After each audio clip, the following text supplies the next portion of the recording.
You are entering ENC's Pod of Awesomeness. So Birdman, you're in the thick of it. You're up to your neck bone in stardom again. You're basking in all the glow of the Peep Show and being on Raw 25, and you're like, I'm a star again. Look at me flap my wings, yeah. So how big is your head going to be today? Let me tell you that I'm still on the high.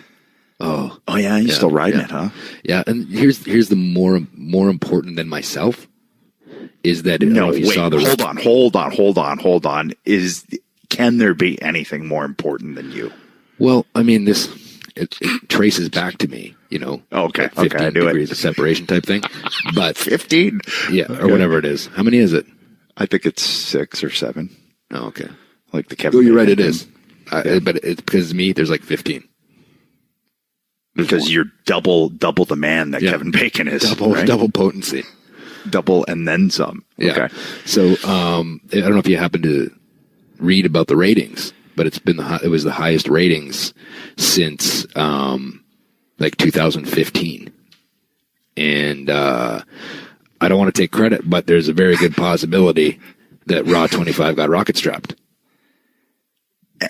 And really just single engine strapped. Yeah, we strapped. Yeah. Imagine if both of us were there. It would have been like Attitude Era, Rock Mick Foley segment type numbers, if not more. This is your life, Rock. Yeah, like that kind of vibe. So, not saying, just saying. Well, so, good for you, Bird. Yeah, and you're back in You're Ireland. Welcome, WWE. Austin had nothing to do with it. Undertaker had nothing to Shawn. No. Yeah, I mean, it all helped. They contributed, right? Yeah. That's what you're saying. Yeah, in a big way. Yeah. No, it was a good time, man. It was good to go back. Like I had been backstage at a Raw in probably, I don't know, it's been at least, a year and a half, maybe 2 years. Yeah. I don't know. I can't even remember the last time I was backstage at a Raw. And, but it's funny because you go there and you see all the familiar faces that you know. And it was literally like I was there the week before. You start talking to people, the people you joked with and this and that. And of course you're catching up with people and seeing people. And there's a lot of talent there that you hadn't seen for a while. So it was cool to catch up. It was a good night. Everyone was really happy to be there. To go out there, in the Barclays Center in Brooklyn was kind of special for me personally because that was the arena that I had my very last match in. And I didn't know at the time it was going to be my last match. So I felt like, in a sense, I left a piece of me there in that arena. And it was cool to kind of go there. The crowd was super hot. They were fun. Got to get out there in front of the crowd and almost have a little bit of closure on that, So it was kind of cool for me in that sense. So you got closure too, Bird. Yeah. I mean, now we're getting deep. Now we're getting deep. We're going into to different waters. Bird. So I'm gonna have a little bit of umbrage. I took some umbrage here with you, Bird. Why? Yeah. You're all friendly with Rollins in there doing your Peep Show. Like, oh hey Seth. Oh yeah. Well, the guy who tried to kill me by putting my head on a briefcase to give me the blackout. Huh? Yeah. Yeah, and I got the name right. I got the name right. But here's the thing, right? Right. That was like your problem with him. You were there too. Yeah. You took a big kick to the gut and rolled out and sat there for 10 minutes. 15 minutes I did.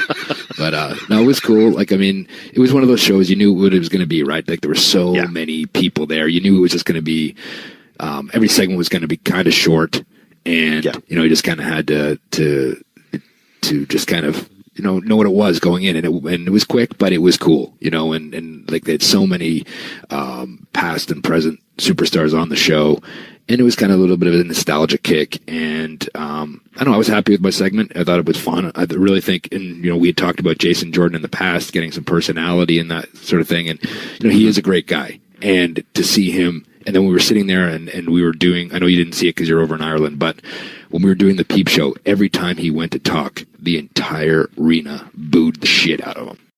To the point where you couldn't even hear anything that he was saying. And there's another instance where, I'll be the first to admit, initially when they split up Gable and Jordan, I was like, oh man, they're such a great unit. They're a great team. They really do some and they're different, but they're similar. And I was really kind of, I don't want to say nervous for them, but just I didn't understand it at that point. But you're nervous for them in the sense that neither one of them are very, what's it called? Established, right? So you get nervous for them in that sense. Like with us, we had been like tag champs 7 times. We had a ton of FaceTime on TV. We had developed our characters. So when we split, we kind of, even though there was even huge growing pains after that we've talked about. That's what I'm going to say. Even then, we're just treading water, though, and just keeping our head above water. So that's why I was, I didn't really get it. I didn't know if it would be the best for everybody. But I'll be also the first to admit that it looks like it's working out for everybody. Yeah. I think the crowd reacted the way they should have with the Kurt Angle dad storyline. Yeah. And someone, whether that was the plan or not for the crowd to react that way, someone has gone with it. And it's cool. And, Shelton being plugged in with Gable over there, they're doing great things too. So good to see everybody doing good out of that situation. Yeah, brother. So it was a good night, man. And actually, it was a good weekend in New York because on Saturday, I got to go and we had Kurt Hawkins on before and his Create a Pro wrestling school. They put on their first show at this new venue in Long Island, actually right across the street from the Nassau Coliseum at a little college there. And he asked me to come be a part of it. And it was, they were taking part of the proceeds from that and donating to Make-A-Wish New York. So, and they had some Make-A-Wish kids there, which I got to hang out with. So it was a lot of fun. Nice. He's got a great thing going on there. It looks like that they had a great turnout for their first show, and I know he wants that particular building to be their kind of home base. So it started off on the right foot. All the guys and girls that he had working on the show were working hard, and you could tell they're all headed in the right direction. So I got to go up there and do that for him and meet a lot of cool people. And another cool thing is a lot of people that I met there, as well as when I was in New York for Raw and those types of things. A lot of people talking about the podcast, asking if I could rocket strap them, asking if Paul Smackage was going to come with me on Raw, all kinds of things, So, people are enjoying the pod. People want to get to know Paul Smackage a little more, and people want to be rocket strapped. So what you're saying is that if the E in the E and C equation isn't there, does it now become P and C? What? Paul Smackage. Oh, yeah. Paul. Yeah, P. Get it? Yeah, I do now. Paul starts with P. Yeah. You had to connect those dots for me. I did. You still that travel, huh? Gaia. Yeah, it did.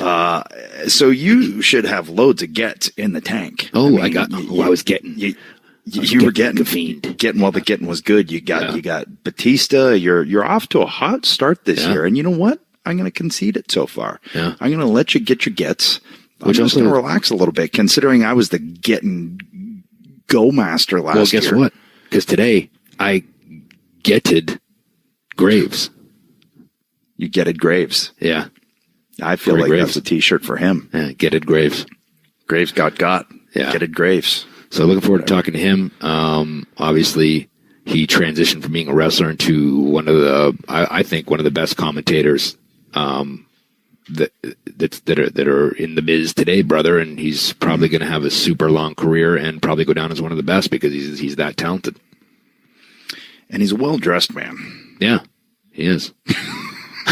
But yeah, so it'd be good to have him on. I like Corey. Yeah. We've all hung out before, and he's a really good guy. So that'll be funny guy. Yeah, interesting to see his take and just the transition and how that was. It's, as we've talked about, it's a tough gig.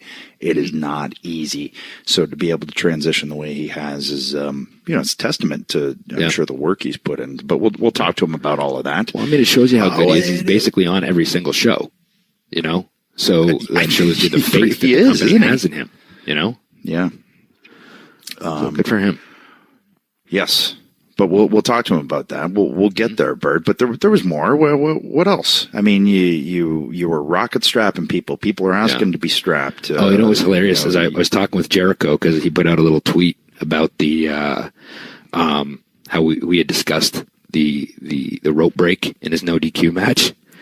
Okay. And he had put out a tweet like explaining. I guess somebody had sent it to him on Twitter, and he put out a tweet explaining his side of how it made sense, and he tagged ENC Pod on Twitter. Yeah. And when I saw him, I looked at him and he started laughing, and we started joking around and stuff. And he was like, and we just started joking around. He goes, yeah, I saw it. And he goes, that is actually a legit good question. So I answered it, and I tagged you guys. I said, yeah, I saw it. And then we were just joking around, and we were both trying to discuss both sides of it, like sitting there, like, he's like, look at us. We have like total nerds. Between us, we have like 40-something years of experience in the business, and we're just sitting here debating whether or not a rope break was legit or not. So was valid. It was, yeah. So we got a good laugh out of that.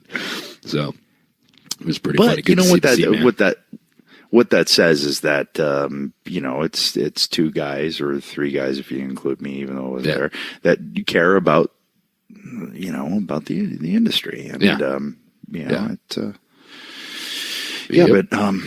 very, I'm sure it was very good to see him. It was good to see everybody, man. Twitter a lot of people. We had a little Twitter exchange last night, Chris and I I think you joined in too, about the respective pods, and that most people, in his mind, feel that his is better. And I said like 98.23, I think, in Grapevine, Texas, of course, home of Paul Smackage, and in Peoria. Because Peoria, we're huge in Peoria. That's like our biggest market. Yeah, massive in Peoria. For those of you that didn't get in any way polled, don't worry about it. You were included and you were counted on our side. And 3%, thanks to Brazongo, let me know that 3% Winnipeg favor ours.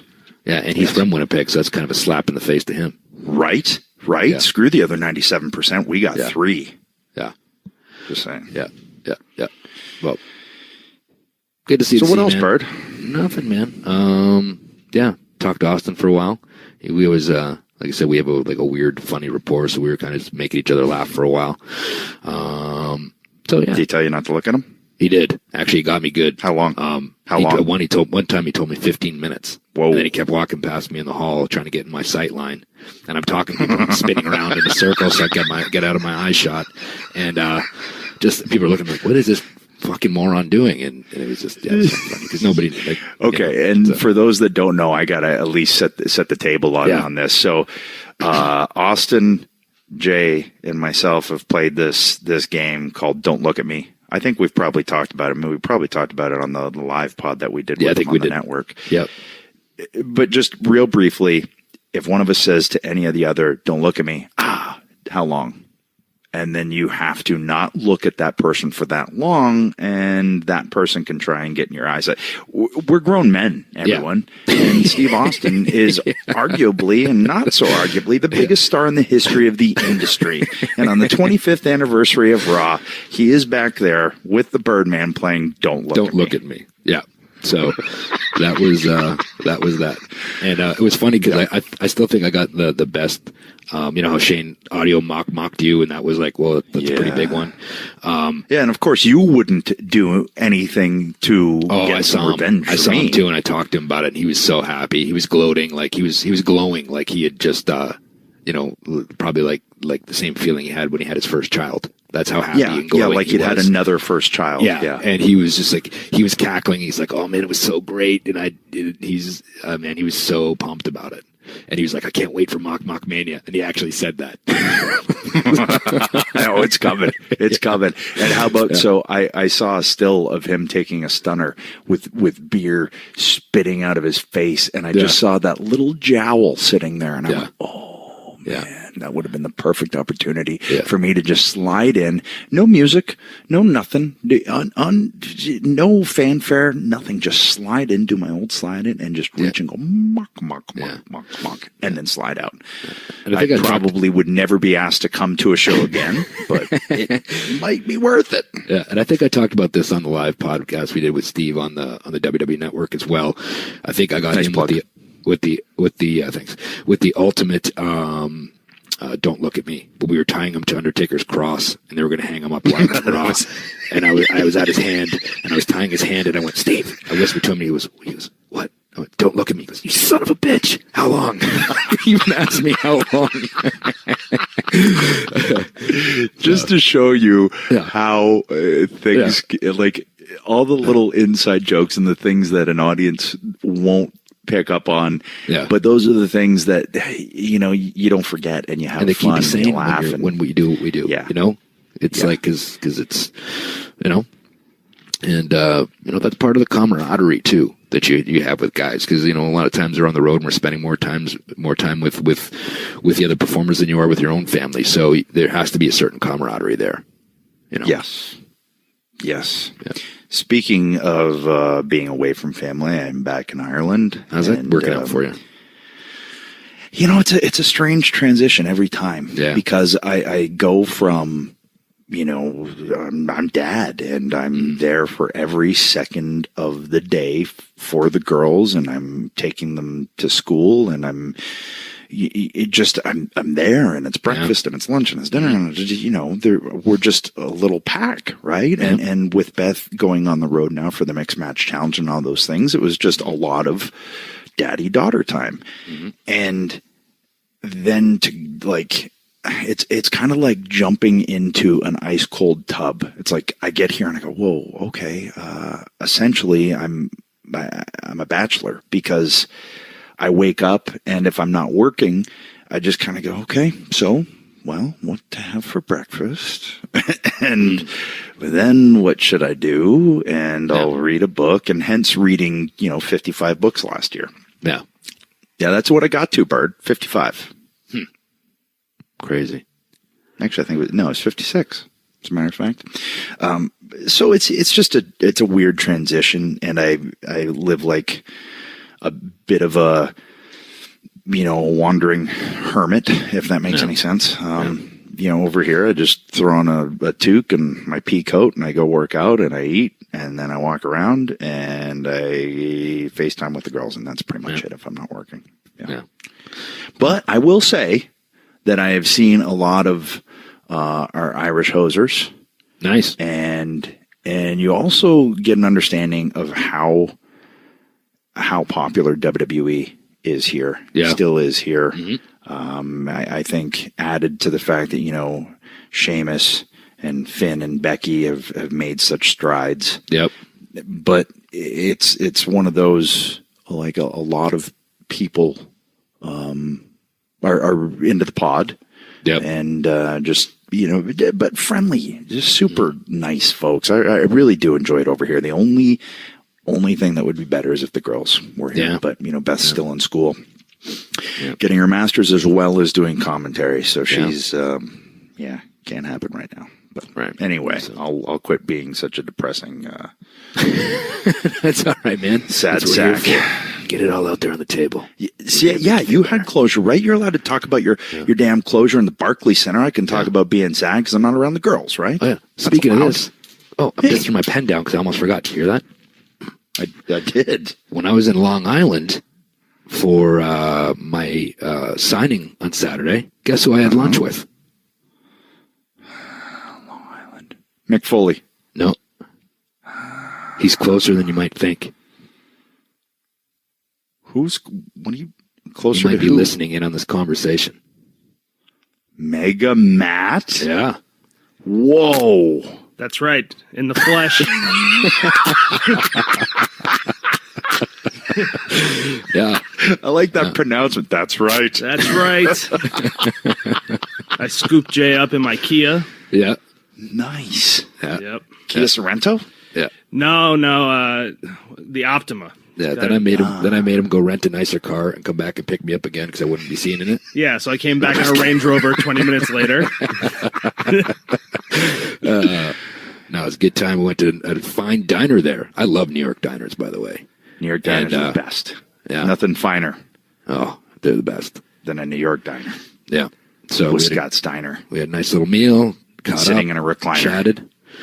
And, What was that? Jay made sure to tell the waiter that those eggs better not come out runny. Yeah, because you witnessed it. I forgot. it's a thing, man. It And is. he will dry heave all over the place. It is so awesome to witness. Now, Mega Matt, did anyone, while you were with Jay, come up and call you ugly and say that you are punching way above your weight class? No, that's a weird thing. I mean, I think if one of you guys accompanied me to Penn Station, you'd see some wild shit. But on Long Island, It's a little more tame. yeah, not much happens to me there. Yeah. Okay. I do think, though, that the owner of the diner was acting a little weird on the way out because I think they realized that Jay was in the diner. So they were like, "Hey, how are you? How's it going today?" I'm like, "No one talks to me like that at the diner." Yeah. So the bird got you some rub. He rubbed you. He gave you the rub. Yeah, he kind of rocket strapped to my diner meal. They did. Nice. So that was good. Well, I paid for And it. now, So just kidding. I mean, I Venmo'd you. Yeah. You did? Okay, cool. So, but, so all in all, a good week. yeah, good time. Good week. Good times. Good week. You got to see old friends. Hey, you went. You had your own peep show. Yeah. You're big star again. Mm-hmm. Yeah. Because one of those ones too, right? Like with that, you don't know where, like, oh, maybe you'll just show up and you'll randomly be in a backstage. Because I literally didn't know what I was doing. They asked me if I was free. You know, and I this was is like, not a knock on anyone, but is it? Am I gonna? And I even said this. My buddy said, "You gonna be there?" I was like, "No, I'm gonna be over in Ireland, and it's you end up in the APA poker game, right?" And sure enough, so there was a massive APA poker game, wasn't there? Yeah. There was, but it was pretty entertaining. It was pretty funny. Oh, and of course it is. Yeah, of course. Yeah. I mean, why wouldn't it be? So, it's always nice to be able to go back and like actually do something that can further something along. Yeah, you know what I mean. It was cool. It was cool. Yeah. I got lucky. Had a good segment, so it was nice. And speaking of that, we got the voice from Raw 25 on here today. We can get his feedback on that too, brother. Oh, and the Royal Rumble's coming up too. Yeah. Just saying. Ooh, we got NXT Takeover. That Royal Rumble, brother. What if the music hits and the man from Grapevine, Texas, makes his way through the curtain? Boy. Oh, I'm talking about one Paul Smackage. What if he's not looking to throw people over that top rope, brother? What if he's just looking to roll them up and hold them there for 50 solid minutes? Oh, that's his strategy. Keep it low, keep the center of gravity low, and you can't get the Smackaged one out of that ring, brother, because he's got the Grapevine locked in. Jesus, wow. Yeah, you kept going on that one there. Well, what if? There's a lot of surprises that necessarily, like would kind of go over like a fart in church, right? Like, what if Bad Street comes out? Or what if like Fantasia comes out or Battle Cat? I would love to see me some Battle Cat. I would love to be Battle Cat. You would make a good Battle Cat. Yeah. I'm not going to lie. Yeah. You really could. And shout out to Felix because you could summon your Channel him. Felix powers. Yeah. And man, just saying. Yeah, just saying. It could be a thing. Battle Cat, who else? Max Moon. I mean, would always be good for a maybe Techno Team 2000. Yeah. That could be a good one. Yeah. Who else? Ooh, man. Tatanka. Well, I mean, that actually could be a possibility. Tatanka, yeah, because I mean, he looks like $1 million still. Yeah. Man. Ooh. Bastion Booger is not a possibility, but if you had someone, What if Salvatore Sincere showed up? Ooh, Sal Sincere. I love you. Sal Sincere. Sincerely. I worked Sal Sincere at some of my dark matches. Did you really? Yes, I did. Yes, How'd that go? I did. That's how old I am. Wow. We had good matches. Yeah. Tom Brandy. Yeah. He's been around for a good. minute. Yeah. Yep. I've been around for a minute. Yeah. So, it's all good, man. So what else? So anyway, those would be the ones that I would want in the Royal Rumble as surprises. Yeah.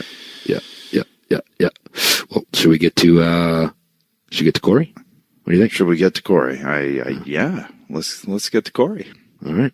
Here he is. Corey Graves. Here we go. Hello. Hey, man, I'm sitting outside of the Delta Terminal in Hartford. Where you at? I'm waiting for you to pick me up. I'm at the American Airlines. Oh, good. Different terminal. I'll be there at 5. All right, cool. See ya. I'm in New Haven, guys. We'll swing by there after we get you. Yeah. I'm at the New Haven Coliseum that got torn down because I just wanted to reminisce and see if I could get soak in some of my old ghosts from performing there. Yeah. So what happened with that is we did an appearance in somewhere in Connecticut. It was like an hour outside Hartford, and I had to wait for my ride back. And then I asked Corey, I was like, "Hey, how far do you live from Hartford?" And he said, "Well, he had to go was it like 45 minutes the opposite way? So it would have been like 2 hours for you." And I was like, "Well, you don't mind dropping me off in Hartford, do you?" And he jokingly was like, "Oh yeah, no, not at all." So I started telling everybody that he was dropping me off, and people actually went up to him like, "Oh, so you're going to drive me to Hartford?" So it's kind of become this running gag every time we see each other, but getting picked up in Hartford. So that's that. Hell of a story, Jay. Oh, Hell of yeah. a story. Yeah. Way to start it off. It's funny when you were there. Right? Yeah. So what's up, man? Nothing, man. Nothing at all. I got in last night about 2 a.m. and I got a few hours of sleep, and now it's I have a somewhat quiet house for the first time in a while. So Well, that's nice. Enjoy the silence. And 3 kids, right? So, right. Well, that's 2 of them are at school. One of them I locked her in the basement with bubble guppies on television. So it's about as quiet as it gets. Yeah, when in doubt, I mean, for us, it's Nightmare Before Christmas, and the girls just shut down. They just absolute zombies, and I hate to do it, but sometimes you just have to, because otherwise nothing is going to get done. Like, in order to have a shower, if Beth's not home, like, what do I do? Jack Skellington it is. Active planning for day-to-day tasks that you never would have expected. Yeah. Brushing your teeth. Right. I mean, all of those things won't happen, and I will be walking around a disgusting, sweater on my teeth, just greasy-haired, greasy-bearded mess if I don't use TV to my advantage. Did your girls watch YouTube like mine do? No, we haven't got to YouTube yet. It's not a good way to live. I mean, it's great in that they will sit still for hours at a time if you need them to. But it is the most mind-numbing. Like, at least I sort of understand the merit of cartoons in some way. Like, it's bright, it's entertaining. This is literally, there are millions of videos, and they all have millions of hits of like children playing with their toys. And I went, I don't know what changed over the years, but I used to like to play with my toys, not watch other kids play with their toys. Yeah, or like there's the ones with playing with Play-Doh and just sit there and watch it for like an hour. It's like, well, you have Play-Doh, why don't you just go play with it? Yeah, that's a thing. Yeah. Oh yeah. So, it's really weird. It's but also when they figure out they don't like stuff and they back out, and they start scrolling, and it's like, whoa, this is. Oh yeah. I've watched some stuff that is downright like offensive, where I'm going, wait a minute, this is like a children's YouTube channel, and it's usually like Marvel characters doing some really depraved stuff. And it's like, hey, no, you know what though? Like, one thing I did, I put on Looney Tunes one day. I was like, oh, I want to show the girls Bugs Bunny. This is going to be great. About 2 minutes into it, I went, oh my God, they can never see this again. Because Elmer Fudd is chasing around bugs with a fucking cleaver. Like, how did we watch that? Yeah, I don't know. We did. Oh man, we turned out okay. I seem to recall you, putting another human being through a flaming table. I mean, so it's, I could see the indirect correlation. If you want to burn hairs. Yeah. Get it instead of split hairs. See what I did there? Yeah. Hey, how is it with you having 3 kids and now, like, I mean, you're pretty much say it. Just say it, Jay. Well, say what you want to say. I know what you're going to say. Future, you're on every damn show. You're the voice of the WWE now. You're the man. How is it like now that you're traveling so much and you're kind of, pulled all these different places. You're doing every single show. I'm sure there's a lot of things you're doing in the studio too when you're home that people don't know about. How is that juggling with family, 3 kids, and then now all these added responsibilities? How do you feel about all that? I guess the only bonus, if you want to call it that, is that I've been in the business the entire time I've had my kids, and I actually had my first 2 before I signed with WWE. So even there was a little bit more regularity, like when we were in NXT and in Florida, where I was pretty much home every day. So my family's never really not known me not being in this sort of schedule. Now, granted, it's a little bit bigger now and a little bit busier than it was, but the way I'm wired, if I'm home for more than 2 or 3 days at a time, I start going stir crazy. And my family's like, Dad, you're stepping on our life now. Like, you need to go. It's a very delicate balance. Yeah. But, and the rare week, I'll be home for, 2 or 3 or 4 straight days in a row. By like Saturday, I'm going, you know what? I'm just going to go drive around in circles somewhere just because I need to just not be sitting here, and they don't want me here for longer than that period of time. So it's actually kind of a wonderful balance. Well, because there's that thing that, they get in the rhythm when you're gone, and they have their way of doing things. And all of a sudden you come back and you're this huge fleshy wrench thrown into things. And they're like, wait a minute, hold on a second. We do it this way when you're gone. Don't start trying to switch it now that you're back. Well, that's exactly what it is. I just totally mess up the program when I'm home. So. Yeah, I usually get those eyeballs from Beth. It's not so much the kids as Beth goes, really? You're going to say that? Yeah. Yeah, well, my kids, because I'll like, hey, what do you guys want to do tonight? You want to watch a movie or something? They're like, no, Dad, we got stuff to do. We got things going on. I'm like, oh, okay. I'll just sit here and not be paid attention to. It's fine. I'm really good at the dad guilt trip now. It should be backwards, and they're trying to make me feel bad to get what they want. I'm like, oh, okay, well, I'm not going to see you guys for like 3 more days. And they're like, yeah, no, Dad, that's fine. It happens every week that way. Yeah. It's okay. We have FaceTime. We're good. Yeah. Yeah, exactly. I don't know how guys live without FaceTime. I know, right? No idea. Growing, what I mean? We talk to all these guys, even guys that we work with now that had dads in the business. I'm like, man, that had to be weird. Can you imagine? When's the last time you used a payphone? Right. I mean, I forget what airport we were in, probably last year, and there was just this bank of payphones on the wall, and we actually took a photo of it because I was like, I literally don't remember the last time I saw something like that. Yeah. So, or a hotel phone, like a hotel room phone, and like $3 a minute or something to call home. Like, we're very spoiled now, and I always got to try and remember that anytime I start to complain when I'm away from home or anything. It's like, well, hold on a second. I should probably shut up because we got it pretty good. Right. Speaking of, how's Ireland? It's very Irish. It's wet right now. It's raining, but does everyone wear body paint and play with Legos? Body paint and play with Legos. I just assume everybody, and I've never been to Ireland. I just assume everybody there is Finn Balor. Okay, thank you for clearing that up because I had no idea what that was about at first. Weird. You know what? I really do. I like it over here, and actually, I love it over here.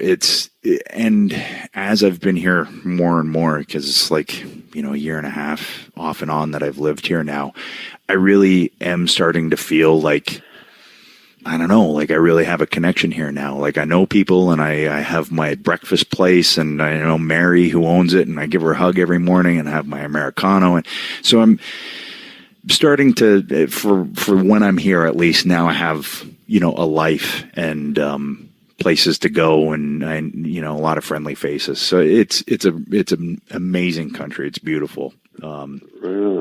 Yeah, it's a cool place. It definitely is. I feel that exact same way about Stamford, Connecticut. I bet you don't. I actually, after Raw 25 on Monday, rather than drive all the way back home to my place, I just stayed in Stamford because I was flying out the next morning. And I went back to the Hilton where we all stayed, when we're in town. Yes. And the same lady was working the counter, and she remembered my name. It was all smiles. And then I stopped at the gas station in the morning, and the same guy was like, "Hey, man, I haven't seen you in a while." And I was like, "Well, yes, because I live here. I don't have any reason to come here. I don't get gas here anymore." He didn't really find any interest in that. I think he was just trying to make small talk and be polite. But I felt like amongst the people of Stamford, I really belonged. You're a Stanforder. It was a real homecoming. Yeah. Now, is it Stanford is it a Stanfordite, or is it what would it be?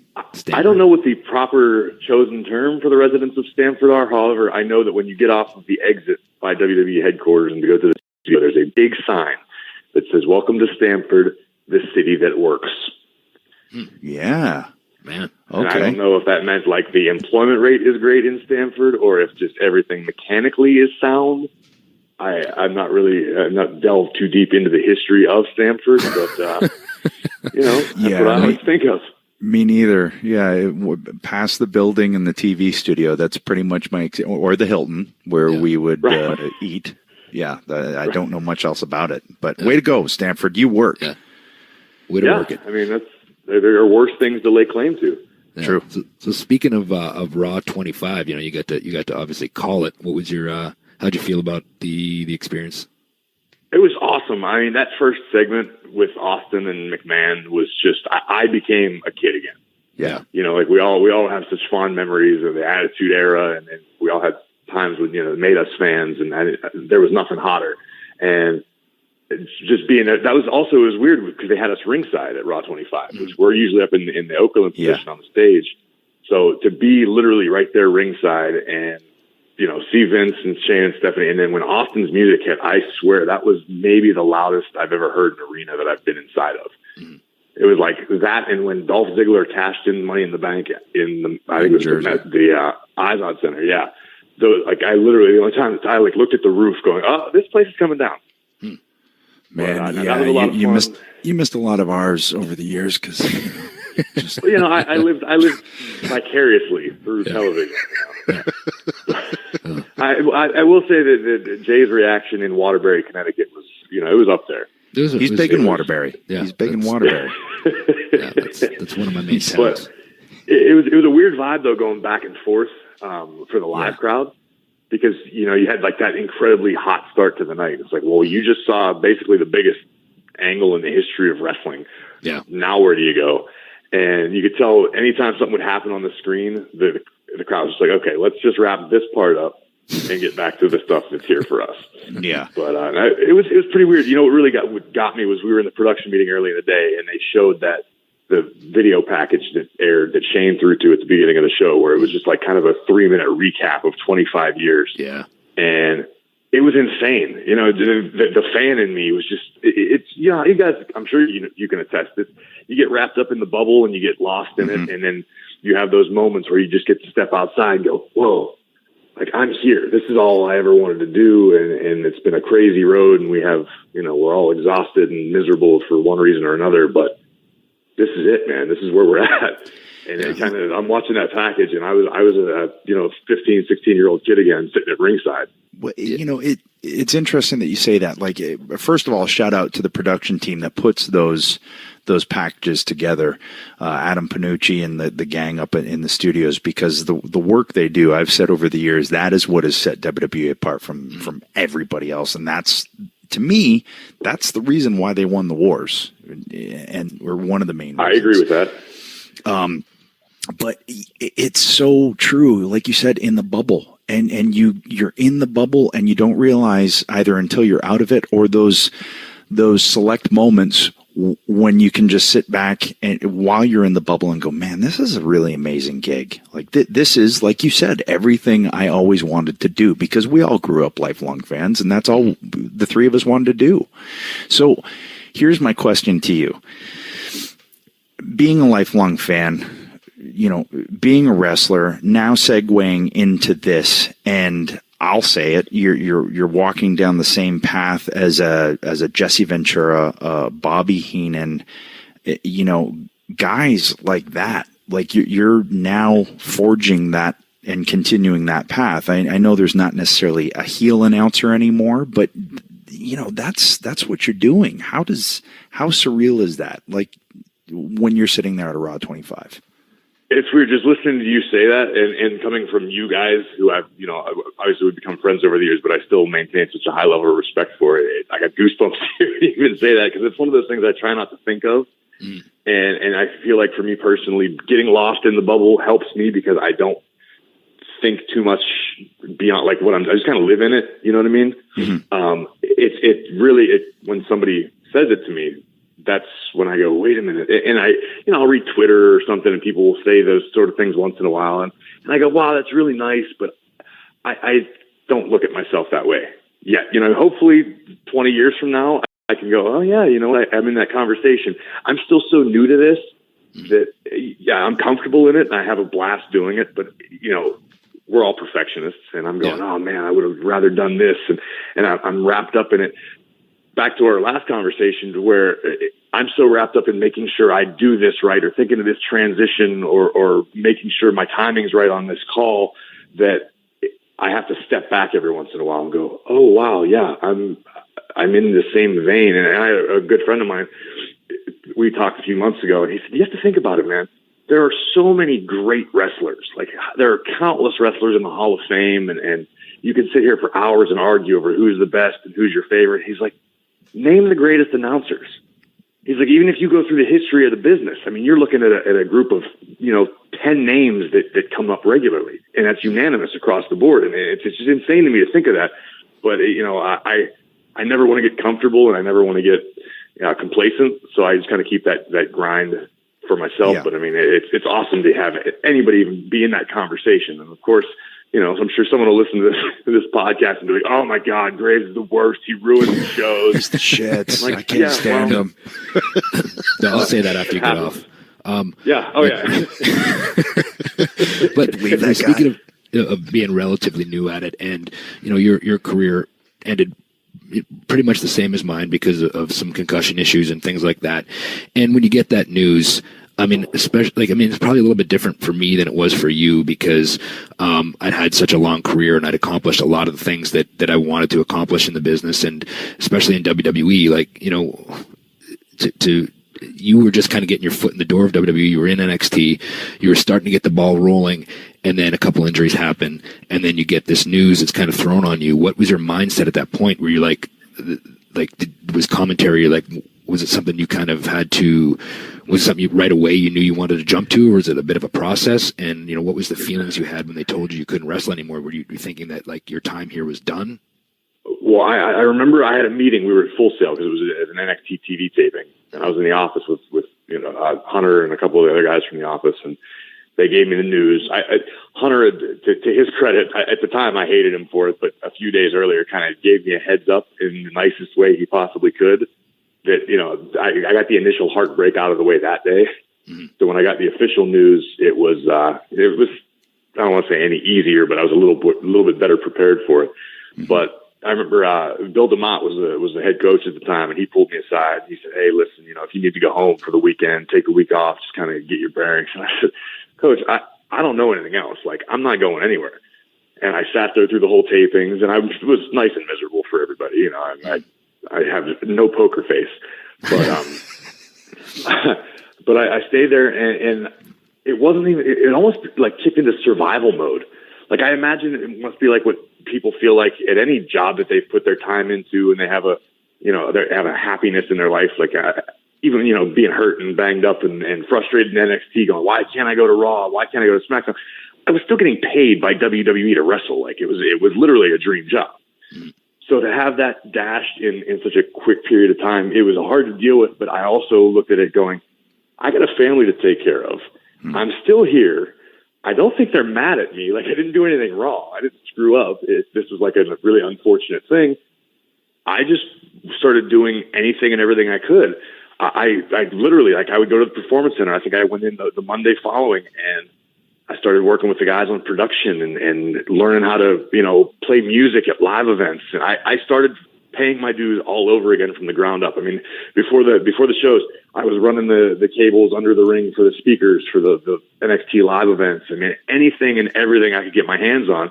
It was desperation. It was fear. But I was like, at least if I'm just doing nothing but production here, I'm with WWE. I'm around the goal. You know what I mean? It was kind of not the best case scenario, but at least I'm here. At least I have a way to provide for my family. And then enter Michael Cole, who it was weird because I never realized it at the time, but the night after WrestleMania 30 in New Orleans, or I think it was the night of, a couple of us went out for drinks afterwards, and I got hurt the night before that at Access. So we were just sitting at this little bar that we hang out at, and we're just chatting. And I happened to mention to Cole that I had done radio in the past, and I only did it for a cup of coffee in Pittsburgh because I had a friend who did it, and we just always thought it would be fun. And so apparently to him that was enough broadcast experience to go, oh, well, let's look into this. and I've learned now that commentators are hard to come by. I mean, anyone can talk about wrestling, but to actually do what we do, even I didn't realize it was as hard as it is. It is, yeah.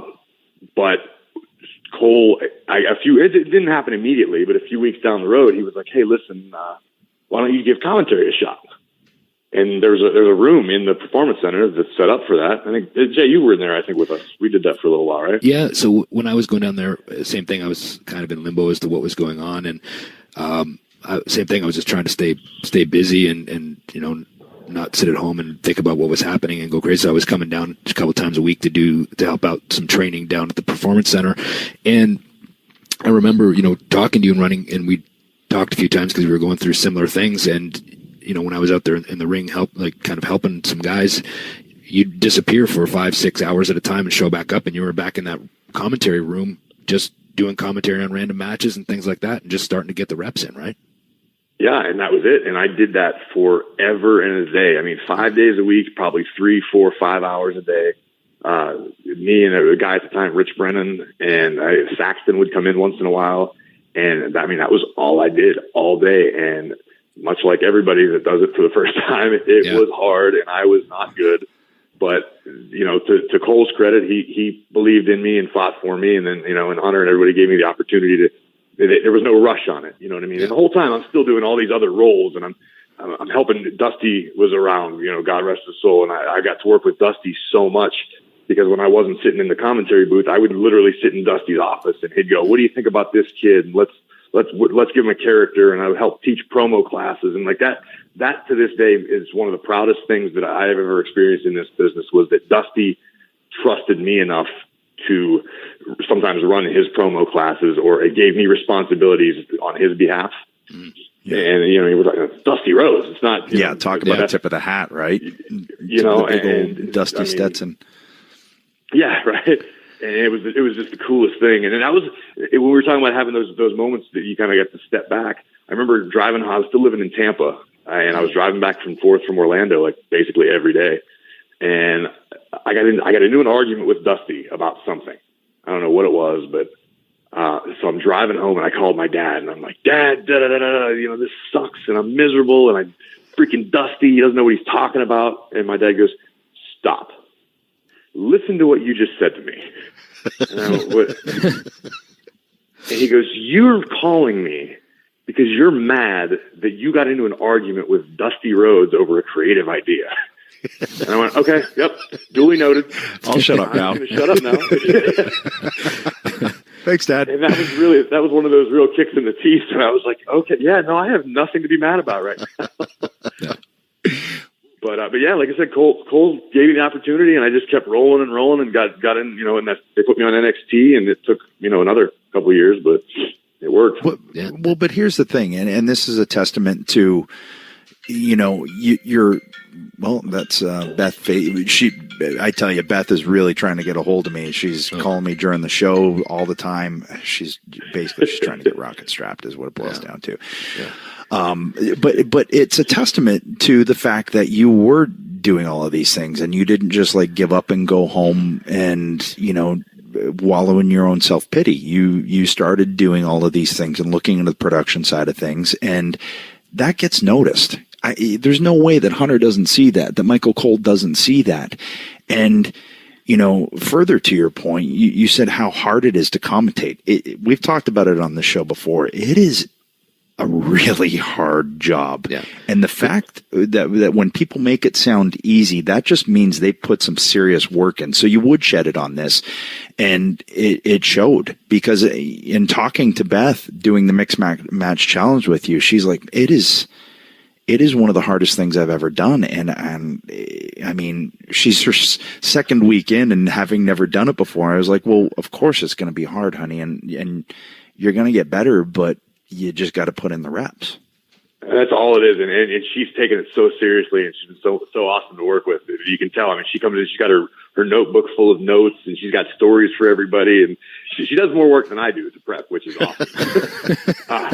Yeah, but I mean, like I sent you that text last week. It's like, man, just reminder that it takes time. It's not, I'd been doing it for 2.5 years almost by the time I got to Raw. So, but the beauty is she knows the business. And I think that's where I had a leg up in the comment. Sorry, all the noise. My dogs just came inside. They're running around like maniacs. That's all right. We're used to it. That's okay. I got my wife calling me. Well, this show's a train wreck anyway. It doesn't matter. But I think it helps, man. I mean, I've been in this business in some way, shape, or form since I was like 14, 15 years old. Mm-hmm. So, and I've been a fan for the 10 years prior to that. You know what I mean? As soon as I knew what wrestling was, it was my favorite thing. So I've just been so ingrained in it for so long that I see things. And I imagine you guys, like any of us that have been in the ring, you look at things from a different perspective. Right.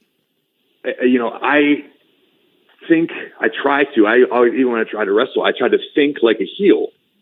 Because to me, like a heel isn't a bad guy. They just have different logic for what they're doing. Mm-hmm. So you can justify it. It might not be a good justification to the rest of the world, but to yourself, you go, well, no, I only did this because this. So I tried to think that way when I wrestled. So I carry that over. So I try to think of the mindset of guys as opposed to the moves, because I sucked at wrestling. But I was never really that good. I had like 2 moves. So I'm like, oh, I don't know. I mean, yeah, it looks like it hurts, but it's just all the psychology is always fascinating me too, though, about the business. It's just how these people can make crowds feel. You know what I mean? I mean, you guys got to experience it obviously on a much higher level, but the roller coaster of emotions you can take somebody on, and they're in the palm of your hand, and it's all the canvas is our business, and everyone just kind of gets to go out there and make their art and take these people on the ride. And that's the most beautiful thing to me about the business. Yeah, I think too, like what you're talking about, like psychology, and it almost like it would probably have to change too from, thinking in-ring psychology to telling the story in a different way. And you're saying that you're relatively new to it and all those sorts of things, but when we've all done commentary when we've been wrestlers, and that's a different thing. And we had talked about in the past on this podcast about it's kind of from going out and trying to, when you're out there as a talent, you're out there to put yourself over pretty much, right? Exactly. And when you're doing commentary, you're out there to put the show over, put the match over, and tell the stories of what the characters are doing in the ring. And I know for one, I went in that booth with you a couple times in the Performance Center, and I could attest to how hard it was. Because I thought, I'm pretty good at talking. I'm just promos and things like that. And I've done commentary when I've wrestled and was always pretty good at it. So I went and sat there with you guys, and I was overwhelmed. And I was like, man, I really fucking sucked. and then throw in people in your headset, too, telling you things. That's a whole different ballgame. That was even an adjustment because I went from NXT, where it was obviously a taped show. So I had my producer in my ear, and I had my partner. And that was basically the only 2 voices I had to worry about. Every once in a while, Cole would produce and jump in and say something. But generally, it was very easy. You didn't have to worry about hitting counts to live commercial breaks or anything like that. So fast forward to Raw. Now I've got Booker, I've got Cole, I've got Kevin Dunn, I've got any number of people sitting in Gorilla who have information they want to pass on to me. And then we've got the wacky 71-year-old billionaire who just decides to spew things out when he feels like it. And when he says it, you better say it. Yeah.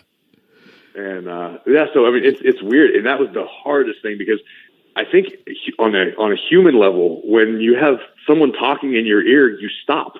You stop talking, and that's your instinct is to just go, oh yeah, so what we're going to see here. And it just totally freezes you. Yeah. And it used to happen to me all the time. Yeah. And then finally I got to the point where and it's just repetitions like anything else. Yeah. And I got to a point where I can almost parrot something out as they're still telling it to me. You know what I mean? Like I'm like a word or two behind the phrase that they're spitting into my ear, but that's reps. I mean, I'm calling, 5, 6, 7 hours of wrestling a week. Yeah. It's like an audio teleprompter, basically. Yeah, it is. It is. And you guys know Scott Stanford, right? Mm-hmm. Yeah. he was the one that told me. I mean, he's a news guy. He's like a proper news guy. And he said that when he was coming up, there was a drill where he would record something, or he would leave himself a voice memo and play it back through his headphones and try to recite it like a step behind. Wow. It literally was an audio teleprompter. And I've never actually done that, but it sounded like a really good idea. I figured imagine it would have been helpful. Well, it's funny, though, that exact thing that you said where you kind of stopped. Beth said that happened to her last night. She was like, she had something ready and it was like, oh, and she just completely stopped. And again, she got used to it. But I actually remember that. And I think we got into the break and Kevin Cole was just like, you could finish your thought, but it's just so unnatural where you know exactly where you want to go. And then 7, 6, 5. Oh no! What happens now? Well, and then you also have the live audience. I mean, I would think you can't just ignore what they're doing. That has to play into it too, right? It depends on the situation. Okay, it's nice because our headsets are relatively well insulated to where, and our volume's cranked way up. So we're as you know. We play to the millions behind the camera, not the thousands in front of it.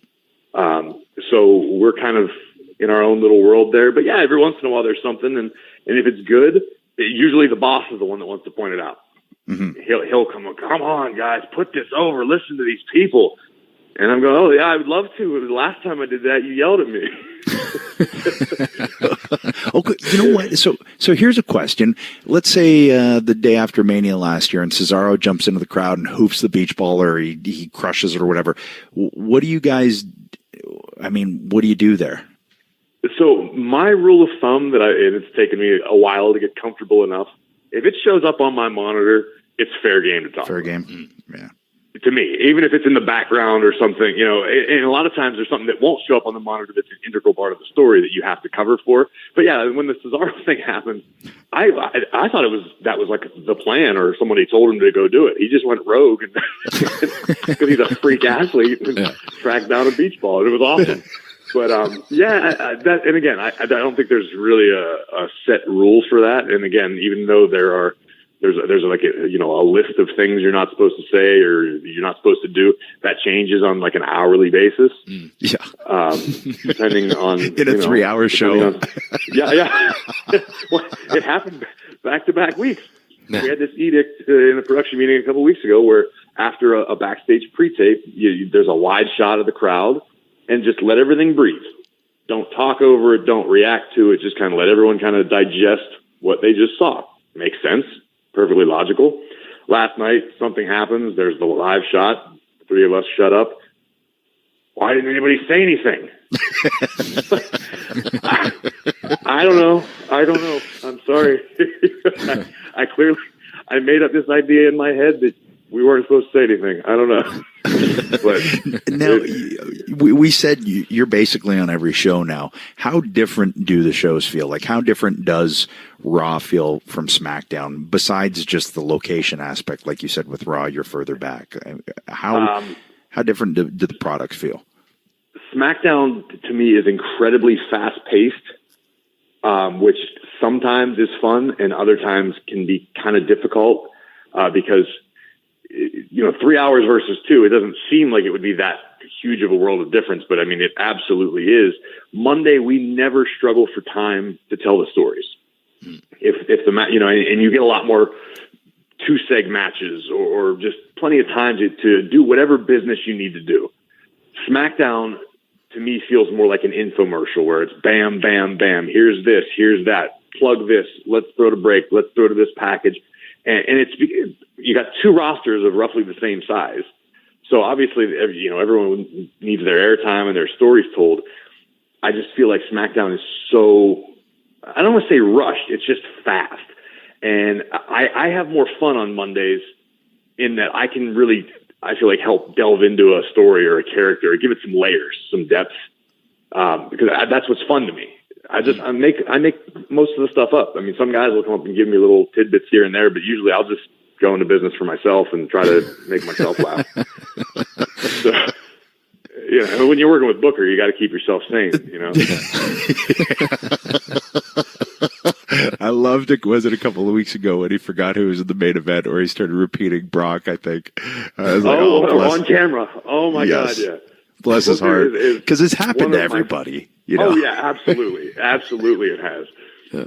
But he is one of my favorite people that I've ever known in this business. He's taught me so much, even about commentary. I mean, I've worked with. We used to work at the studio together, and but some of the stuff that comes out of his mouth, I go, Booker, I don't even know how to argue that because I don't know what you just said. there have been multiple times, and the internet, they don't miss anything, so they'll start sending me tweets of clips where I just break down laughing because I have no answer for what he just said, and he has so much conviction in everything he said. Yeah. Like that's why he very well may be the mayor of Houston, because he's got that it's 70% how you look, 20% how you sound, only 10% what you say. Yeah. He's got that down. Yeah. Yeah, that's true. That's true. Hey, and as long as you're convincing and have conviction, yeah, I mean, people are going to, okay, yeah, sure, yeah. So we talked about it here briefly too, and you just said it again about telling stories out there. Like you said before, you were kind of obsessed with learning psychology and things like that. How is what do you find different about the psychology of commentating to compared to wrestling or telling a story in the ring, as opposed to telling it, for the fans that are watching, or is there a difference in the psychology? I think ultimately the psychology is the same. The guys are trying to tell a certain story, and sometimes it translates via the physicality, sometimes it doesn't. But I think ultimately the end game is usually the same. I have a much different appreciation now for what they always used to tell us in NXT. Slow down, grab a hold, let the camera shoot your face. Mm-hmm. And we're like, no, we got to be moving all the time. We got to do some things. You know what I mean? Like I got to be moving. There's got to be action. So when you can tell there's always an adjustment period when someone comes up from NXT to Raw, where there's your first few weeks and you're still trying to get your legs under you. And I'm going now, oh my God, slow down. Somebody grab a hold. I got to tell this story. And I find myself on the other end going, oh, holy cow, I know I'm trying to help you guys. Just slow down. So I think the psychology is the same, but on the other hand, it's amazing what you can accomplish when things go awry. There's sometimes something doesn't go right. You know what I mean? Something goes. You guys know as well as anyone. It very rarely does everything go according to plan. Right. But sometimes if you catch it at the right moment, and I watch this stuff so intently, and sometimes it stands out to me, and I'll point it out, and people will pick up on it, and it's just complete nonsense. But it'll put a new wrinkle in things, or people will, the way somebody sells or something like that. And that's just, I enjoy that sort of thing, covering up when, things don't go right. But that also comes from me being in the ring going, what do we do? Yeah. So now I can, it's a lot easier to do it with my brain and my tongue than it is to, pick up a 300-pound guy and put him where he needs to be. Well, so I just spitballing here, but you were saying, as an announcer, you enjoy the speed of Raw better. There's more time to tell stories and things like that. What do you think as an audience watching? Do you think the faster paced of SmackDown and, because I've often said 3 hours is a long time every week for a wrestling show. Yeah. And, two and a half. Go ahead. Well, what do you think if you're sitting at home watching and so it's better for announcers? Maybe it's better for talent because they get a shot. Or is it overkill? Is it overexposure? I completely understand it, and I look at it this way. I actually agree with you. The 3 hours is a really long time. From a personal perspective, I enjoy getting to do what I do longer, and I don't feel rushed. But there are movies that I have heard are amazing, incredible movies, and I look at the runtime, and it's like 3 hours long. There are movies I probably won't ever watch. Yeah. Because it's a lot to ask of an investment of 3 hours of anybody's time to do anything. And 3 hours is a long, long time. So I get that. I think the pacing of SmackDown, from a fan's perspective, I could see that actually being a little more enjoyable. And from the best of my recollection, Raw used to be like that. When it was 2 hours, it was a lot more just bang, bang, bang. Here's this match, here's that match, boom, boom, and you're constantly moving. And I know that's actually kind of the goal with the mixed match challenge is you're appealing to a slightly different market, and it's a 20-minute show, and it's just bang, here's a video, bang, here's this, here's that, and it's just even calling that last night, I'm going, oh my God, this is really fast. But that's how people's attention spans are right now. You know, my middle daughter, on Facebook, right?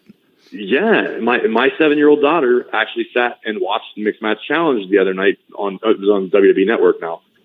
She watched it and loved it because whether it be the selfie videos, you know, they're doing the promos a little differently. That's what this new generation is into, which is weird. And I feel old saying this new generation, these damn kids. but like we just talked about it at the beginning, that's what they do is they watch YouTube and everything's handheld and you know, it's not about slick production all the time to them. It's relatability. And so when you're seeing your superstar that you know, or taking a selfie video and talking about things, it's different. I mean, is it my chosen way of doing things? No, but I completely understand it. Well, yeah, I even just the other night in watching, and I saw like the Royal Rumble promos, and it was all the talents holding their cell phone and cutting it to their cell phone, and that at first, what is happening? Because you get used to that old, you know, up in the corner of the box or with Mean Gene or whoever it is, but it was kind of cool and it was different. And I'm sure we're going to look back and see a lot of that stuff and go, wow, so much has changed. And that was so dinosaur-like. But more importantly than all of that, the burning question for me is, when do you urinate? Because if you're out there for like 4 hours a night, what do you do, dude? Do you like, Depends. You wear Depends? Yeah, I do wear Depends. The thin ones, they don't show through my suit as well. It's okay. I wear those every day. So I think I have probably the worst diet in the business of any person. Okay. Yeah, so you just don't drink water once a day. No, I don't. I'm usually terribly dehydrated. So Raw and SmackDown, it's effortless for me now. I don't even think about it. I know your kidneys are they're screwed. Yeah, absolutely. Booker has like a hard cutoff. Like he will not drink anything beyond like 3 p.m. or 4 p.m. The real test for me is going to be Royal Rumble. Because aside, I believe now I am the only guy calling every match at the Royal Rumble, which is going to be like a 5-hour pay-per-view. Wow. Whoa. So we will see. At least at WrestleMania last year, it was super long, but we did the alternating commentary booth. Mm. So we would duck back during a SmackDown match and you know, take care of business. But yeah, so it's going to be me because I'm the only one that's on both shows, and I'm going to be sitting there ringside forever. So I don't know. I'm thinking. Looking into catheters, maybe. You know, well, and you know what's going to happen? You're going to be out there, and you're going to hear my velvety tones saying, "When do you pee? When do you pee? When do you pee?" And it's going to start twitching, and you're going to be like, "Damn it, Adam! Damn you!" Yeah. Or you might just see the beads of sweat starting on your forehead. Start asking the question audibly, like, "When do I pee?" They're like, what was that? Here comes Brock Lesnar. When do I pee? I don't... So I'm sorry, I just planted that in your brain. Yeah. Oh, it's done. I'm ruined now.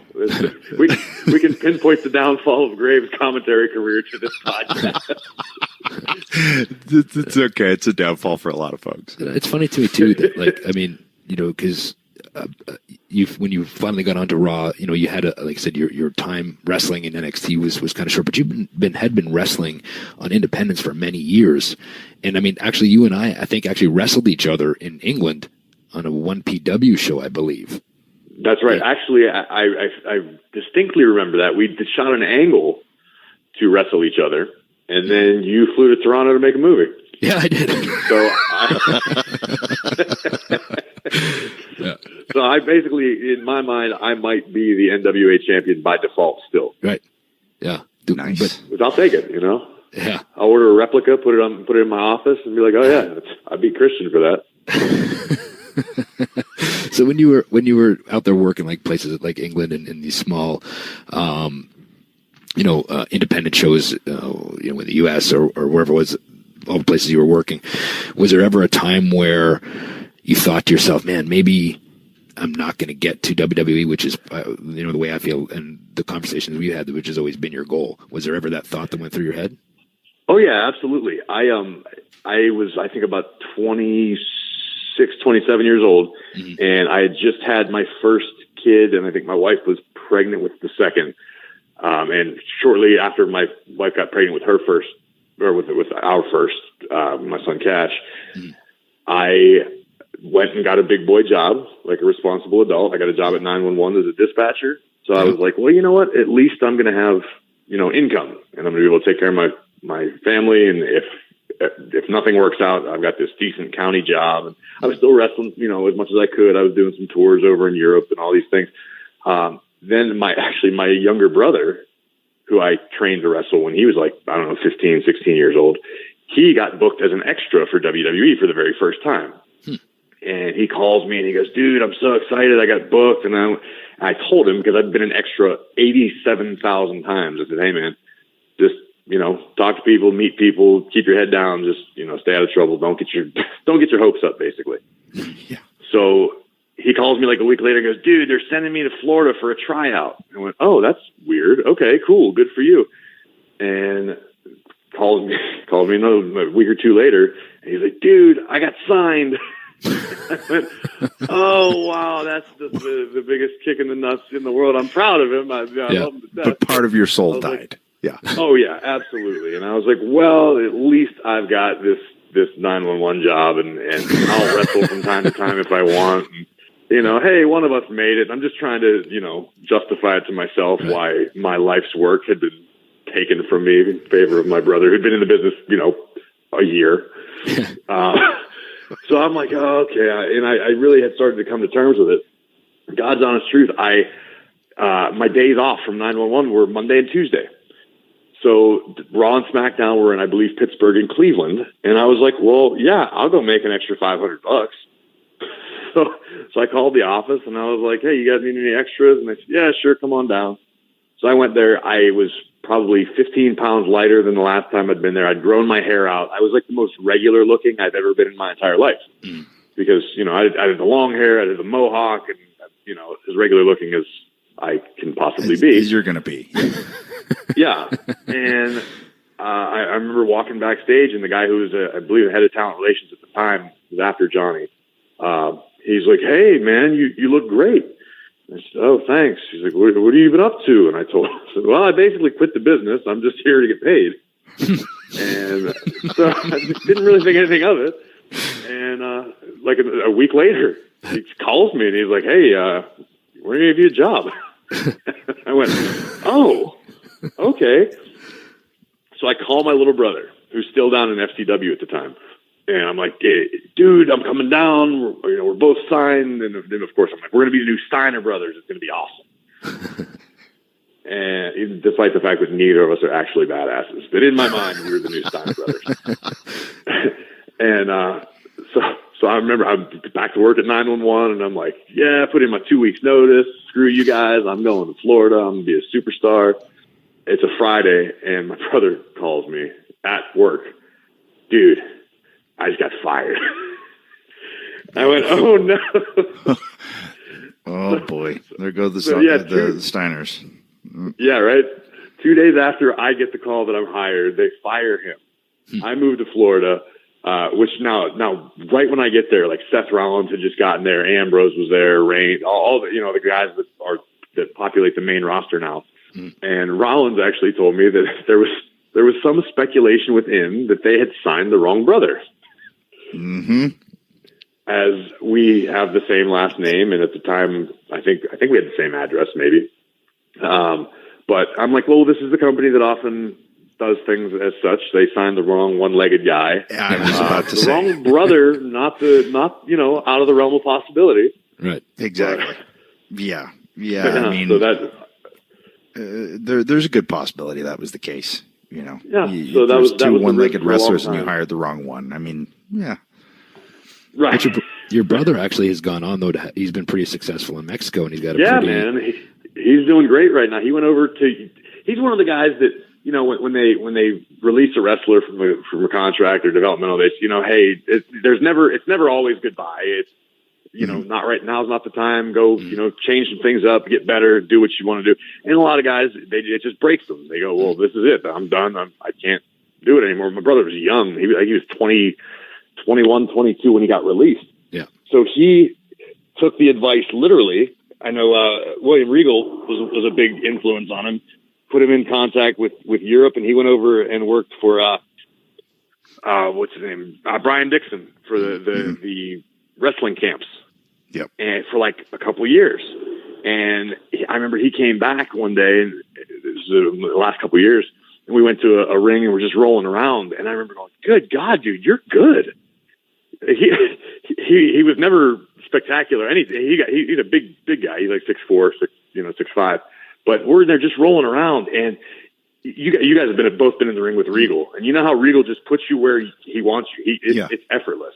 You just kind of go, and you can't have a bad match with Regal. And not to put my brother on that level, but it was that sort of ease inside the ring. I'm going, oh my, I literally don't have to think. He's going up, and I'm just following his lead. And it was like we were dancing. And I was like, wow, man, that, all that time over there helped. And now he's down in Mexico as CMLL's biggest villain right now at the moment. So he's putting in his reps. Back to putting in reps. That's it. Yeah. Having a good time doing it, though, too. That's the other thing, because he calls me. He's, "Hey, man, I think I want to come back to WWE. Can you put me in touch with somebody?" And I go, "Dude, you're getting better and better and better everywhere else. The last thing you want to do is come sit in the Performance Center for, a year and just kind of be the same as everybody else." Not that the Performance Center is awesome from building people from the ground up, but right. I mean, anyone that has any sort of outside experience will tell you it gets kind of tedious after a while, where you're like, man, I miss the road. I miss having, fun in these towns, and I'm just kind of in this warehouse all the time.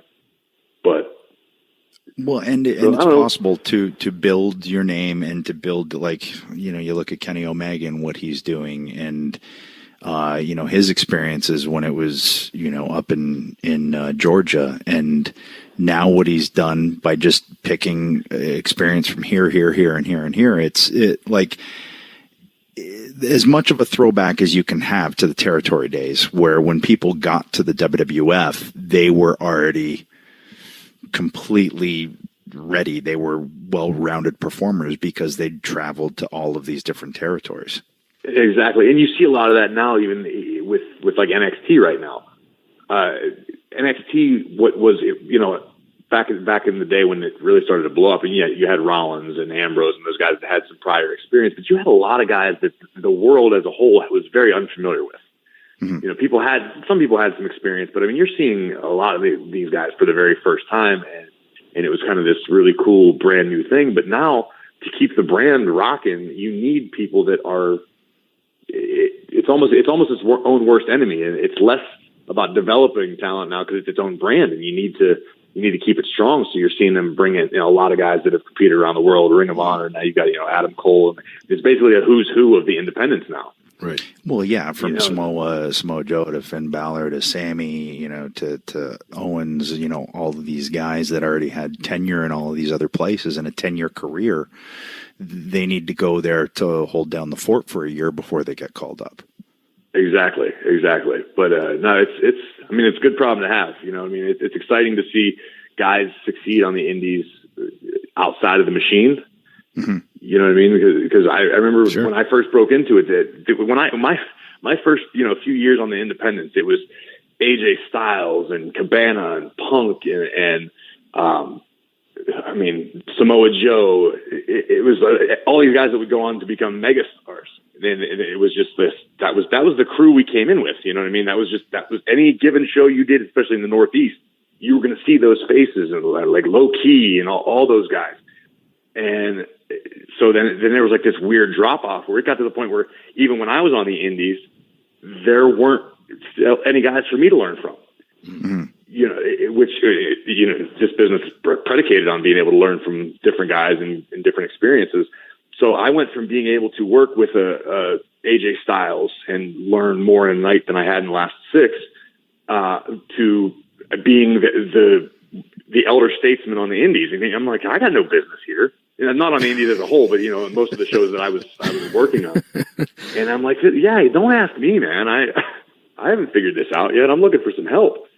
And there was like a real long drought, but now the indies seem like they're stocking up, and I've got 38 hours of WWE to watch every week, so I don't get to watch much independent wrestling. The bubble, man. Yeah, but Twitter's cool. It keeps me abreast of things. Yeah, it's funny too, and I could be wrong, and I might be way off base here, but it seems like the indies now, there's not that wave of veterans that are past the WWE and back doing the indies. Because I remember, when Jay and I came in, and I've said it before, we had other than Tommy bad Dreamer. news. Other than Tommy Dreamer. Good point. No, but I'd be on a show with Greg Valentine, then I'd be on a show with Honky Tonk Man, then Bad News Brown, then Rick Martel. All of these guys who by that point had 25-year, 30-year careers to pick their brains. We annoyed the shit out of those guys too, just because we were trying to get knowledge. We just, right.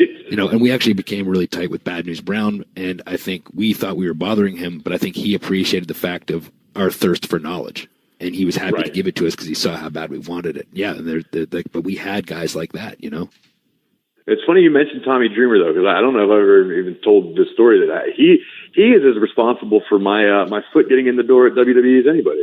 He's responsible for England. A lot of these that people don't know about. So it's always nice to hear Tommy get his props because he's involved in a lot of stuff. He is, and it's great, man. I still get to see him from time to time. He always pops in here and there. But we were over in England. And we did a show together. I'd never met him before or whatever. And we spent, 2 or 3 days over there raising hell on the buses and, stealing people's money.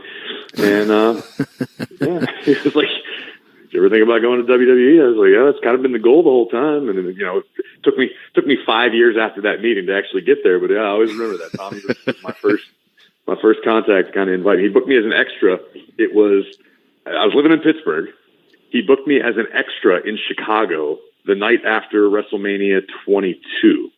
Okay, yeah. Right there, WrestleMania 22 was in Chicago, correct? Yeah, that was the Flaming Table. The Flaming Table one, right. And so as I'm driving from Pittsburgh to Chicago, it's like an 8.5 hour drive. I'm calling my dad, and he's calling and giving me updates on what was happening on WrestleMania, because I'm I've never missed WrestleMania before, but yes, I'm all heartbroken. Wow. Luckily, I got to watch it 11 times in catering the next day. Yeah, right. But yeah, that was it. My first night as an extra was I think it was the night Umaga debuted, something like that. It was a real wacky. I mean, it's crazy. I talk to these guys now, even you guys. I'm I've been around forever and a day, but it's just always been in the background. So it's I know AJ Styles and I were talking yesterday. We're like, hey, remember that time we wrestled in that VFW hall in Uniontown, Pennsylvania? It was 12 years ago. Yeah. And I'm holy, God, it's crazy. You just get lost, Yeah, it's crazy how fast it goes. But, anyways, so speaking of how fast everything's gone, we've been burning your ears up for an hour now, and I know you got the kids to take care of and all of those things. And you just got off of a private plane last night with Vince, probably sipping some vino and with your pinky finger up. Hey, I got one more question though for you. You touched on it briefly, saying that your goal was always to get to WWE, and like any lifelong fan or person that loves what we do, like all three of us do, the goal ultimately is not only get to WWE, go as far as you can, and to one day be, world champion and hopefully main event to WrestleMania. So obviously, you didn't get to fulfill that goal. How has your goals changed now with commentary? Well, first of all, I'm on that same no-touch list as you are, and I figured out a loophole yesterday. I was talking to Big E. Yeah, Big E was threatened to physically attack me in catering, and I said, no, I'm on the no-touch list. And I said, I'm going to hit you with my finish, to which he replied, no, you're on the no-touch list. I said, that means you can't touch me. That doesn't mean I can't touch you. Ooh, so there's still a possibility that I will be world champion at some point. That's right. You just have to no-sell everything. It's perfect. Yeah, I don't have to sell. You can't touch me, man. It's automatic DQ. See, I'm wise beyond my years. I like it. I basically, as far as commentary goes, I just kind of want to. I would love. It would mean the world to me to be the voice of a generation that have awesome memories and moments. To us, it's JR and King and Michael Cole. All these iconic moments that were just kind of, they were the icing on the cake. You know what I mean? These moments were going to be awesome either way, but you hear the soundtrack of these things and it's just like, it kind of completes the package. And if I can have a few of those moments that, get replayed in these packages over the years, that's what better legacy than that? You know what I mean? My voice can live on forever and a day. Yeah. And maybe at Raw 50, they'll wheel me out there. And I well, I was going to say, and you're going to have a longer career than any of us there. So, so good on you, buddy. Yeah, man. Well, I have no doubt that you will have many of those moments, man. You're well on your way. Like we said, we're huge fans of yours and the job you do every single week, especially knowing how hard it is and how seamless and easy you make it look. So keep doing your thing, man, and we appreciate you joining us. Oh, thank you guys for having me, man. Anytime, I'd be glad to do it again one of these days. And hey, next time you're in Stanford, pizza's at Colony Grill. Oh, you better believe it. 2 of them. I'll fly into Hartford. You can pick me up. That's right. And then I'll be in New Haven, so you can get me too. All right, guys. Well, I appreciate it, man. Thank you so much. See you, Corey. So that was a good chat. Very good. Corey's a good dude. It's a good dude. Funny dude. Super cool story to get some insight on his life and the transition he made and what he's got going on now, which is being the future undisputed voice of the WWE, brother. Wait, is that Is that your landline? Yeah, it is. You're seriously the only person left in the world with a landline. I don't know why it does that. Oh. What? Might have to edit that part out, unless. Oh wait, maybe it's the same person who was calling Dave on the pod last week, calling you, and offering you a role in a major motion picture. What do you think? No, I feel like we should cut that out. I was talking over it, so that you couldn't hear who it was. It wasn't anything super important. Okay, I'll put it to you that way. It wasn't that important. The Savior of Misbehavior, Corey Graves, is on the show. It was great to have him. The sharp-dressed man. Yeah, he is. Well-coiffed. Well-coiffed as well. Hey, so Mega Man brought up to me, and I don't know if he brought it up to you, but do you realize that if you do a Google search or a Gurgle search for Tony Condello, our old promoter from Winnipeg, who really helped us get so much of our experience. Yeah. If you do a Google search on Tony Condello, my face pops up. Let me see here. I'm going to do it right now. Tony Condello. Yeah. Search. Yep.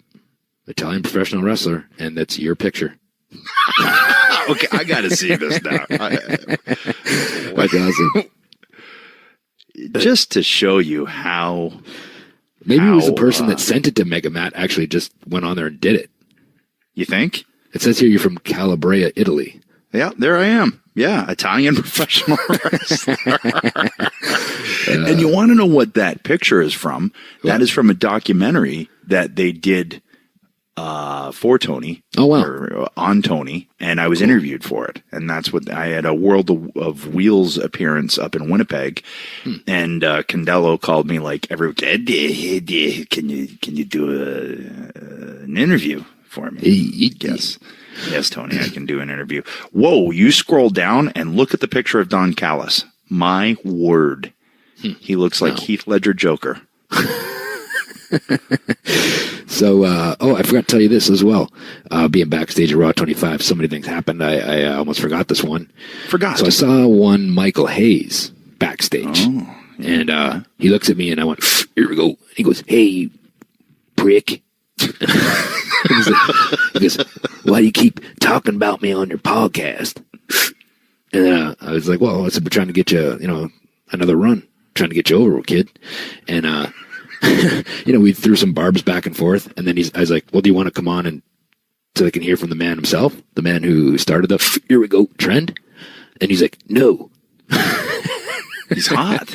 And I said, maybe you should do it for Adam if you won't do it for me. And he's like, yeah, okay, maybe. All right.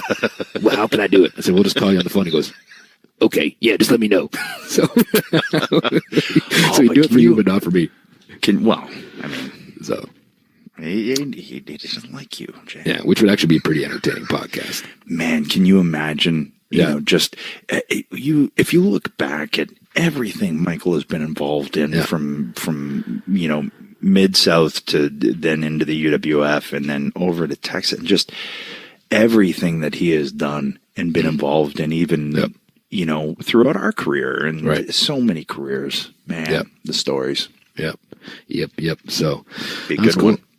Also, I got some other big news I just want to chunk out there right now. Chunk it out. Yeah. Is that a new term? Wait, hold on. What's this chunk it out mean? Am I missing something that the kids are saying? Matt, help me out. No, it's actually kind of a wrestling term we used to say. No, that's not a thing. That's not a thing, right? No. Chunk you out instead of chuck you out of the ring. We just used to joke around and say it a little bit. I don't remember that at all. Okay. Anyways, maybe it was just me in my head. Made it up. But so the All-Star game, the NHL All-Star game is this Sunday in Tampa. And I have been invited by the NHL Network to sit in this Sunday. So I'm going to do that. Going to have some fun. And I'm looking forward to it, man, because I'm a huge hockey fan. And I'm about to rocket strap the All-Star game. Now, was that through ARDA? Yeah, it was actually, and our good friend Robert Flores, who had texted me after Raw and said it was good to see you on there. We were just BSing back and forth because he also is on MLB Network and NHL Network, and I asked him if he was going to be down here, and then we were joking around, and I just kind of told him that it was kind of floated out there, and he's like, "Oh yeah, that'd be awesome. I'll definitely check into it some more." And then next thing you know, I'll get a text, and so you weaseled your way on, is what you're saying? No, I didn't. No. Hey, it's okay. It's okay, Birdman. Why are we going to go there? Why can't we just make it seem like I'm a big deal? You're a big deal. Yeah. You're a big deal, Bird. You're mad. I am a little mad. I'm a little mad. I would like to be there. You can't just let me have something for me. Really? You just had your peep show all by yourself. I was over here minding my own business. You did your own thing. You're just over there on one of the highest rated TV shows in the world, but you're jealous of me. I get it. I wouldn't say jealous. I wouldn't say and I'm the dick. We've also been talking to Arda because Arda works with the MSG Network. Arda Ocal, who's what was he? Kyle Edwards with Kyle Edwards, some stupid name, but he was brutal. Arda's a great dude from Toronto. We've known him for years. Works for the MSG Network now. Does a lot of work with my New Jersey Devils. Yeah. So we're in talks. We're in talks. Just throwing it out there to do a live pod after a Devils game. Just be up there strapping everyone. I'll strap the Devils all day long. Yeah. Ooh. All right. Well. Yeah. Well, it was a good little show. Yeah. So I went Larry David there for a second. Sorry. Pretty good.